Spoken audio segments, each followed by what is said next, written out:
ناظرین اکرام السلام علیکم، آپ کا ہمارے چینل ٹی ایس انڈیا میں استقبال ہے۔ میڈم، پہلے تو میں وزیر اعظم کی اس بات کی مذمت کرتا ہوں، اور کسی شاعر نے اچھا کہا تھا وزیر اعظم کے بارے میں کہ فریب دے کر زمانے کو پارسا نہ بنیے، انہیں کہو کہ وہ بندہ بنے خدا نہ بنے، امیر شہر یہی چاہتا یا حضرت کہ ہماری چیخ گلے میں رہے صدا نہ بنے۔ المومنین ان کو کہتے ہیں جو ہمارے پروفٹ محمد صلی اللہ علیہ وسلم کی وائف ہیں، وہ ہم تمام مسلمانوں کی ماں، ہم ان کو تصور کرتے ہیں، مگر ہم ان کی عبادت نہیں کرتے، ہم اپنی ماں کی عبادت نہیں کرتے۔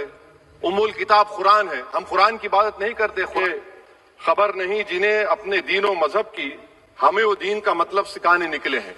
نہ ملک کسی ایک مذہب کی ملکیت ہے، لا الہ الا اللہ، نہیں ہے کوئی خدا سوا اللہ کے، اور قرآن میں اللہ کیا بول رہا، ایاک نعبد ایاک نستعین، تم میری عبادت کرو مجھے مانو۔ مجھے کہاں سے مل رہا؟ آرٹیکل 25 سے مل رہا ہے۔ جنہوں نے جنگ آزادی میں حصہ نہیں لیا، آج اگر وہ وطن کی محبت کا درس دیں گے تو بڑا غلط ہوگا۔ میڈم، پہلے تو میں وزیر اعظم کی اس بات کی مذمت کرتا ہوں اور ان کو بتانا چاہوں گا کہ جنا کے بارے میں انہوں نے جو کہا تھا، ہم تو جنا کے سخت مخالف ہیں، اس لیے بھارت کو اپنا وطن مانے، مگر 42 میں آپ کے پیارے ویر اور جنا کی پارٹی نے نارتھ ویسٹ فرنٹیئر، سندھ اور بنگال میں مل کر حکومت چلائی، اور اس حکومت نے 1.5 لاکھ ہندو اور مسلمانوں کو انگریزوں کی فوج میں شامل کرایا تاکہ وہ لڑے۔ تو کسی شاعر نے اچھا کہا تھا وزیر اعظم کے بارے میں کہ فریب دے کر زمانے کو پارسا نہ بنیے، انہیں کہو کہ وہ بندہ بنے خدا نہ بنے، امیر شہر یہی چاہتا یا حضرت کہ ہماری چیخ گلے میں رہے صدا نہ بنے۔ دوسری بات میڈم، ہمارے وزیر دفاع جناب راجناتھ سنگھ صاحب نے بڑا ہی عجیب و غریب اور تکلیف دہ بات کہی ام المومنین کے بارے میں اور ام الکتاب کے بارے میں۔ ام المومنین ان کو کہتے ہیں جو ہمارے پروفٹ محمد صلی اللہ علیہ وسلم کی وائف ہیں، وہ ہم تمام مسلمانوں کی ماں، ہم ان کو تصور کرتے ہیں، مگر ہم ان کی عبادت نہیں کرتے، ہم اپنی ماں کی عبادت نہیں کرتے۔ ام الکتاب قرآن ہے، ہم قرآن کی عبادت نہیں کرتے، قرآن اللہ کا بھیجا کلام ہے۔ تو اس کے بارے میں بھی شاعر نے اچھا کہا کہ خبر نہیں جنہیں اپنے دین و مذہب کی، ہمیں وہ دین کا مطلب سکھانے نکلے ہیں۔ اہم بات یہ ہے کہ میڈم، ہمارے ملک کا آئین کیا اس لفظ سے آغاز ہوتا ہے، وی دا پیپل، اس کا آغاز بھارت ماتا کے نام سے نہیں ہوتا ہے۔ ہمارے سمویدھان کا جو پریامبل ہے وہ کیا کہتا ہے، Liberty of thought, expression, belief, faith and worship. اگر دستور کا یہ پہلا صفحہ یہ بات کرتا ہے تو پھر کیسے کسی شہری کو کسی خدا، دیوی، دیوتا کی عبادت کرنے پر یا سجدہ کرنے پر مجبور کیا جا سکتا ہے؟ آپ ہی کی پارٹی سے آج کی جو باتیں ہوئی ہیں اسی کا بول رہی ہیں۔ ہمارے کانسٹیٹیوئنٹ اسمبلی میں میڈم ایک محترمہ تھی روہنی کمار چودھری نے ایک تجویز دی تھی کہ پریامبل میں کسی دیوی کے نام سے شروع ہو۔ انہوں نے خاص طور سے وندے ماترم کا ذکر کیا، مگر اس کو قبول نہیں کیا گیا۔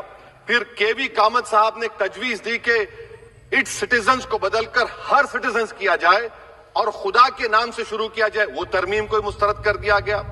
ہمارے سمویدھان کا اصول یہ ہے کہ بھارت کیا ہے، اس کی عوام ہے، عوامی قانون کی مصنف ہے، عوام کی مرضی سے سب سے بالاتر ہے، عوامی حاکم ہے۔ ملک کسی خدا، دیوی، دیوتا، مذہبی علامت کے نام سے نہیں چلتا، نہ ملک کسی ایک مذہب کی ملکیت ہے۔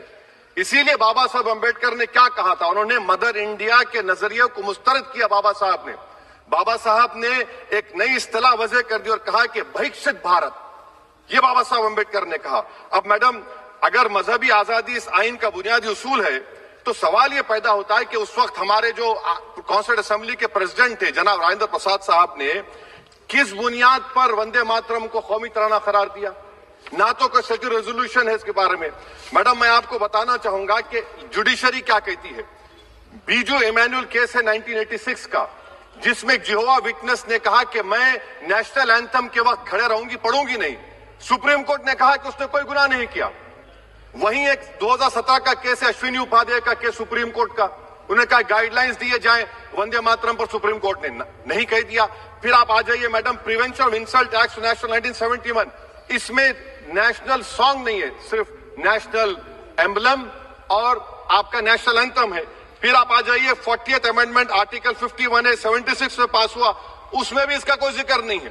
میڈم، میں آپ کے سامنے بتانا چاہوں گا کہ ہمارا بھارت ایک اس کا مجموعہ کیا ہے، اس میں ہندو ہے، مسلمان ہے، سکھ ہے، عیسائی ہے، جین ہے، ایتھسٹ ہے، محنت کش ہیں، کسان، غریب، مظلوم اور دلت ہیں، مگر اگر جو تقاریر آج ہم نے یہاں پر سنی اور باہر جو سنتے ہیں، اگر بھارت کو دیوی کہنے اور اس کے آگے سجدہ کرنے تو دراصل قوم پرستی کو، وطن سے محبت کو مذہب میں تبدیل کر رہے، اور پھر یہاں پر بول رہے کہ اگر بھارت میں رہنا ہے تو وندے ماترم گانا پڑے گا۔ بھائی یہ تو سمویدھان کے خلاف ہے، سپریم کورٹ کے ججمنٹ کے خلاف ہے۔ اگر وندے ماترم میڈم قومیت کا معیار ہے تو پھر سوال یہ ہے کہ حضرت موہانی کی قومیت کیا تھی جس نے انقلاب زندہ باد کا نعرہ دیا؟ اگر یوسف مہر علی نے quit India Simon go back کا نعرہ دیا تو اس کی قومیت کیا تھی؟ اگر حیدرآباد سے مولوی علاؤالدین جو مکہ مسجد کا پہلا مجرم ہے کالا پانی میں، اور طوبے باز خان جو مار کر لاش کو لٹکا دیا گیا تھا حیدرآباد میں 8 دن تک، اس کی قومیت کیا تھی؟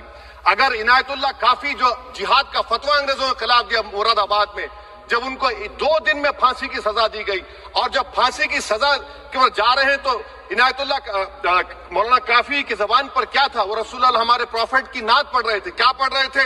کوئی گل باقی رہے گا نہ چمن رہ جائے گا، پر رسول اللہ کا دین حسن رہ جائے گا۔ تو ان کی قومیت کیا تھی؟ مالٹا کی جیل میں محمود الحسن، حسین احمد مدنی 6 مہینے مالٹا کی جیل کی گراؤنڈ میں پڑے رہے، ان کی قومیت کیا تھی؟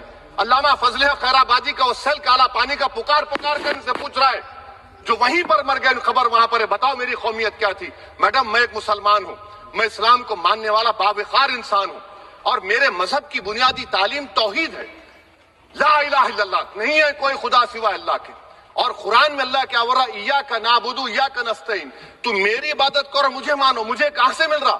آرٹیکل 25 سے مل رہا ہے۔ مجھے کہاں سے مل رہا ہے؟ Liberty of thought, expression, belief, faith and worship سے مل رہا ہے۔ تو اس کو جوڑنا یہ بہت ہی خطرناک ہوگا۔ اور ہمارے پروفٹ محمد صلی اللہ علیہ وسلم جب مدینے کو گئے تو انہوں نے اس وطن کے لیے دعا کی، کہا کہ اللہ مدینے کی محبت ہمارے دلوں میں اور اضافہ کر دے، مکے سے زیادہ کر دے۔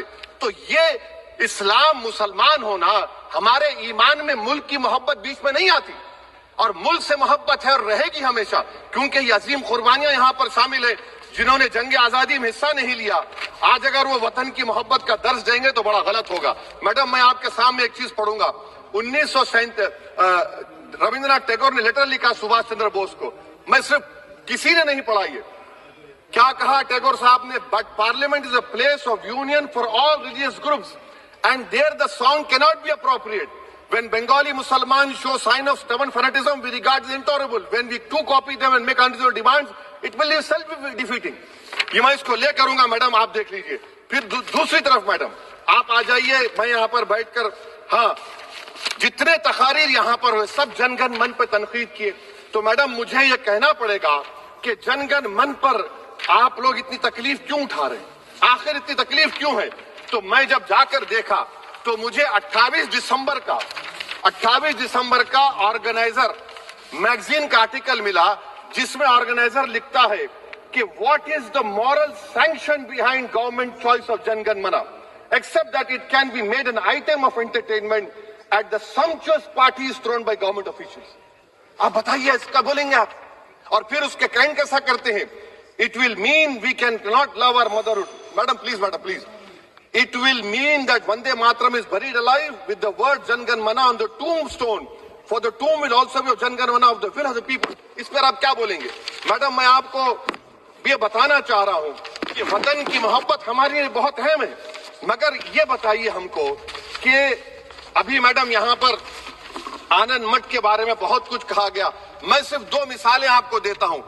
آنند مٹھ کے پیج نمبر 70 اور 80 کو پڑھ لیجئے۔ اس کے بعد سناتن جہاں مسلمانوں کے گھر پاتے تھے انہیں آگ لگا دیتے تھے۔ آپ پیج نمبر 98 پڑھیے، ہمیں صرف ان مسلمانوں کو جڑ سے ختم کرنا ہے جو خدا کے دشمن بن چکے ہیں۔ پھر آپ پیج نمبر 115-16 دیجئے، پھر مختلف علاقوں میں مسلمانوں کو سزا دینے کے لیے بھیجے جاتے، جہاں مسلمان آبادی نظر آتی جلا دیا جاتا۔ پھر آپ دیکھ لیجئے میڈم صفحے نمبر 120 پیج 120، بنکم لکھتے ہیں کہ صنعتیوں کو معلوم نہیں تھا کہ انگریز ہندوستان کو نجات دلانے والے ہیں۔ یہ آپ کیوں کر رہے ہیں؟ اب آپ میڈم میں آپ کو پیپرز دے کر دوں گا۔ میڈم بھارت میں ہماری آزادی اس لیے آئی اور برقرار رہی کہ ہم نے ملک اور مذہب کو ایک چیز نہیں بنایا۔ ہم نے اعلان کیا کہ ہماری ملک مختلف طبقات مذاہب پر مشتمل ہے، ہمارے مشترکہ تقدیر ہماری قومیت کا سرچشمہ ہے، یہ خاص زبان ثقافت مذہب نہیں ہے۔ اگر وندے ماترم کا متن قوم اور مذہب کو ایک بنا دیتا ہے، اگر ہم اسے ٹیسٹ بناتے ہیں وفاداری کا، تو پھر مان لیجئے کہ یہ گاندھی، امبیڈکر، ٹیگور، بوس اور لاکھوں آزادی کے سپاہیوں کی سوچ کو چھوڑ کر گوڈسے کی سوچ کی ہندو قومی پرستانہ، میڈم ختم کر رہا ہوں، ہندو قوم پرستانہ کو اختیار کریں گے. مجھے وطن سے بے انتہا محبت ہے میڈم، اور انشاءاللہ ہمیشہ رہے گی، مگر باوجود اس کے کہ میری مسجد، میری عبادت گاہ، میرے کپڑے، میرے کاروبار پر حملے ہوتے، مگر میں پھر بھی کہتا ہوں کہ وطن میرا، ہر وطن کو ہم چھوڑ کر نہیں جائیں گے. مگر حب الوطنی کا کیا مطالبہ ہے؟ حب الوطنی یہ کہتا ہے کہ وطن سے محبت ہے تو ظلم کو ختم کرو، غریبی کو ختم کرو، بے روزگاری کو ختم کرو، جبر کا خاتمہ کرو، امن کا گہوارہ بناؤ، پاکستان کی دہشت گردی کو ختم کرو، ایکسپلائٹیشن کو روکو، شرارت کو روکو، ملک کے خلاف کی جانے والی سازش ختم کرو. میڈم، بھارت ایک چمن ہے جہاں پر ہر پھول کو کھلنا چاہیے، اور اگر کوئی اس پھول کے اگر پورے پھول کھلیں گے تو اس کی خوشبو سے یہ وطن معطر ہوگا. مگر اگر اس چمن کا مالی یہ کہے گا کہ ایک ہی پھول کھلے گا، تو میں ذمہ داری کے ساتھ کہہ رہا ہوں، اگر ایک ہی پھول کھلے گا تو وہ صحرا بن جائے گا، اور مالی نہیں رہے گا، وہ جلاد کہلائے گا. تو اسی لیے میڈم ہم امید کرتے ہیں کہ حکومت اس پر زور جبر نہ کرے. میرا رائٹ ہے، یقیناً میں جانتا ہوں کہ آزادی کے لڑائی میں وندے ماترم کا نعرہ تھا، مگر اگر آپ اس کو جبر کریں گے تو یہ سمویدھان کے خلاف ہے. وفاداری کا سرٹیفکیٹ ہم سے مت لیجئے میڈم، ختم کر رہا ہوں، وفاداری کا سرٹیفکیٹ ہم سے مت لیجئے. آپ کے بزرگوں کے کوئی ایک کتاب میں لکھ کے کیا لکھا ہے بتا دیجئے، کہاں پر کیا لکھا ہوا ہے. تو میڈم میں اس شعر پر اپنی بات کو ختم کر رہا ہوں میڈم، میں اس شعر پر اپنی بات کو ختم کر رہا ہوں میڈم، میں اپنی بات کو ختم کر دیتا ہوں میڈم، کیونکہ آپ بہت جلدی میں ہیں. کہ بھارت زندہ باد، ہندو مسلمان زندہ باد، دلت زندہ باد، عیسائی زندہ باد، آدی واسی زندہ باد، جو کسی خدا کو نہیں مانتے وہ بھی زندہ باد. اور میڈم سب پچھڑا سب آ گیا اس میں. تو ہم امید کرتے کہ اس روح کو آپ سمجھیں گے اگر آپ صرف اپنی آئیڈیالوجی کو لے کے چلیں گے. اور آخر میں میڈم، جناب بنکم چندرا صاحب کے بارے میں آپ کے سامنے ڈاکیومنٹ لے کر رہا ہوں کہ انہوں نے بی اے کا ایگزام پاس نہیں کیا تھا، 7 مارکس سے فیل ہو گئے تھے، یہ بھی رکھ رہا ہوں. تو آپ جس کا لٹریری جائنٹ بتا رہے یہ نہیں ہے. بہت بہت شکریہ. دھنیواد سبھاپتی مہودیا. انشاءاللہ مزید اپڈیٹ کے ساتھ آپ سے ملاقات ہوتی رہے گی. آپ سے گزارش ہے چینل کو سبسکرائب کریں. اللہ حافظ.